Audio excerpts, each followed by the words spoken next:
వస్తుంది. అదే మరి అంద్రినివాలో పీలేరులో 70,000 ఎకరాలు వస్తుంది, ఇక్కడ వస్తుంది. నేను ఇప్పుడు కొత్తగా ఒకటి ఆలోచించాను, మీరందరూ గుర్తుపెట్టుకోవాలి. ఈ రోజు రాయలసీమ ఈ మాత్రం ఉందంటే దానికి స్ఫూర్తి ఎన్టీ రామారావు గారనే విషయం మీరు గుర్తుపెట్టుకోవాలి.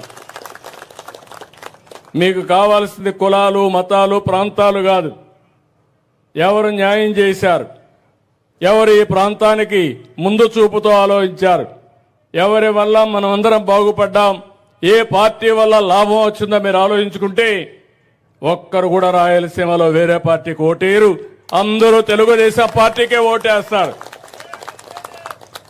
ఎందుకు నేను ఈ మాట వాడుతున్నానంటే అందరూ కూడా రాయలసీమ అంటే ఇది రాళ్లసీమ, ఎడారిగా మారిపోతుంది, ఈ ప్రాంతానికి ఏమీ చేయలేమంటే కాదు, ఈ ప్రాంతాన్ని ఆదుకుంటామని, ప్రాజెక్టులు కడతామని శ్రీకారం చుట్టిన ఏకైక వ్యక్తి నందమూరి తారక రామారావు గారు.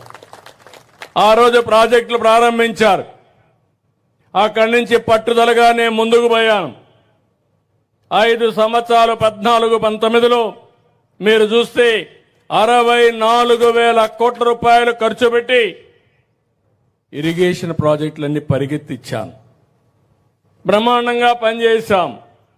19-24 వరకు వచ్చిన ప్రభుత్వం ఒక్క పైసా ఖర్చు పెట్టకుండా మీరు తప్పు చేశారని నేను ప్రాజెక్టుల పైన పెద్ద ఎత్తున ఆందోళన చేయాలి, చైతన్యవంతులు చేయాలని వస్తే నా మీద తప్పుడు కేసులు పెట్టి నన్ను జైల్లో పెట్టే పరిస్థితికి వచ్చారు.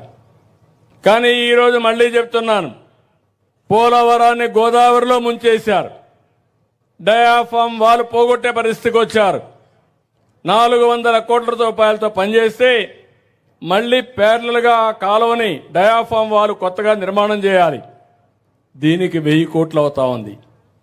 400 కోట్లు పోయింది, ఇప్పుడు అదనంగా 1000 కోట్లు ఖర్చు పెట్టే పరిస్థితికి వచ్చారు. డిలే కూడా కాలయాపన 5-6 సంవత్సరాలు అయ్యే పరిస్థితి వచ్చింది. మొన్ననే మీరందరూ ఈసారి ఎప్పుడు గెలవనే రాయి చోటును కూడా గెలిపించారు.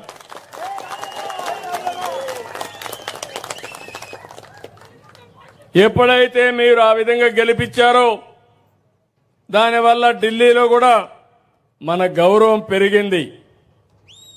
కష్టాల్లో ఉండే రాష్ట్రానికి సంజీవునిగా పనిచేసింది. వెంటిలేటర్ మీద ఉండే రాష్ట్రానికి ఆక్సిజన్ ఇచ్చింది.